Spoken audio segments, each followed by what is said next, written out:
everyone, welcome to my YouTube channel. My name is Cameron Kelly Smith. Be sure to hit that subscribe and notification button to stay tuned and up to date with the content that I produce each and every week in the world of wrestling and movie related discussions. So, yesterday I finally had the opportunity to watch Jon Favreau's Lion King remake, a remake of the classic 1994 animated original. I went into this movie in not the most ideal way, in that I had looked at the critiques, I looked at the reviews beforehand, which, were surprisingly, a lot of them were negative. And I saw the critiques that other reviewers were making. I saw, the things that people didn't like. And as a result, I went into this movie, and literally for the first half an hour, my viewing experience was hindered because I was looking for those particular critiques and the things that I had heard and seen other people complain about. And don't get me wrong, they are there. Like, this movie does have issues, and those critiques are valid. For example, I feel like that this movie is missing energy, in my opinion. Like, it's missing real energy, and that's something that made the original animated version so special. And whether that be the characterizations or the animations, where they can move like they're, in the animated version, they can move like their face and eyes, and they're very expressive. Whereas in this movie, obviously, it's a photorealistic version, so lions in real life can't exactly move and communicate that way, at least facially and expressively, in the way that in the animated version they were able to get away with. And so as a result, in this movie, I feel like there is something missing, whether it be that or whether it be some of even the vocal transformations and the vocal work of some of the original cast, like even a James Earl Jones, who seems to be missing some of that energy and that real something that he had in the original.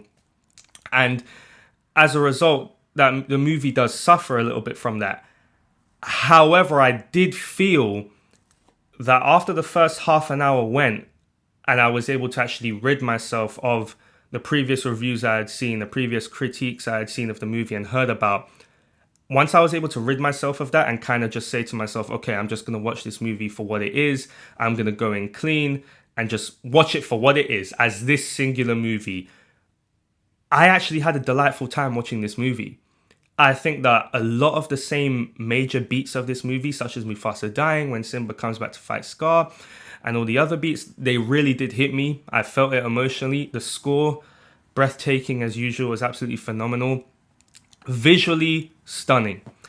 Like, visually, this is the one thing about the movie that I was sold on before even going in, because of the fact that when they announced that they were going to remake Lion King and do a live action version, i.e. a photorealistic version, I'm a big fan of wildlife, and I love the idea of seeing a realistic, real life version of the Lion King. And so visually, absolutely stunning. I feel like that's worth the price of the admission alone. I really thought that this movie visually is spectacular. The emotional beats still hit. The voice work, especially from Timon and Pumbaa, voiced by John Oliver and Seth Rogen, they steal the show. Their voice work is absolutely phenomenal, and I feel like they really inject this movie with the energy it needed, especially when comes to that point when those two characters are introduced. I thought Donald Glover was great, and I'll be honest, I know a lot of people have been saying otherwise, but I thought Beyonce was great. Like, she actually really did stand out to me. I was really happy with her.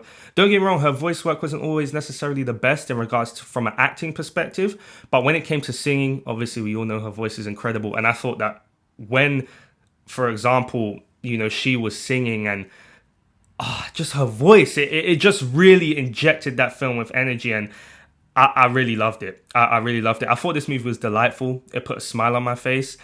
I had watched the original animated movie a week before seeing this one. I'd watched the original when I was a child, but I hadn't seen it in a long time.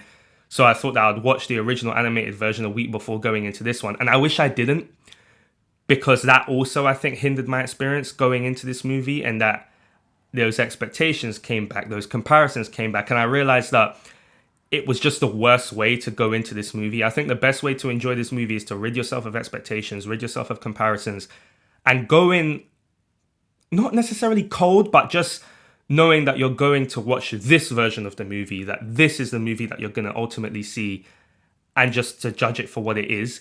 I think that's the best way to experience this movie. As I said, this movie is delightful. I think it's worth the price of admission. I think you should definitely go and see it. This Lion King is going to be this generation's going forward. It's going to be the children that are going to watch this now this is going to be their Lion King, unless they will happen to come across, the animated version, and maybe they'll fall in love with that, which I hope they do. But as I said, I think this movie is worth going to see. I think try and go in as cold as possible. Rid yourself of expectations, rid yourself of comparisons, and I think that you'll find this movie is delightful and enjoyable, and you'll have a good time. So that's been my review of Jon Favreau's Lion King. As I said, be sure to hit the subscribe and notification button for content that I produce each and every week in the world of movies and wrestling related discussions. Thank you for joining me today. My name's Cameron Kelly Smith. Have a good day.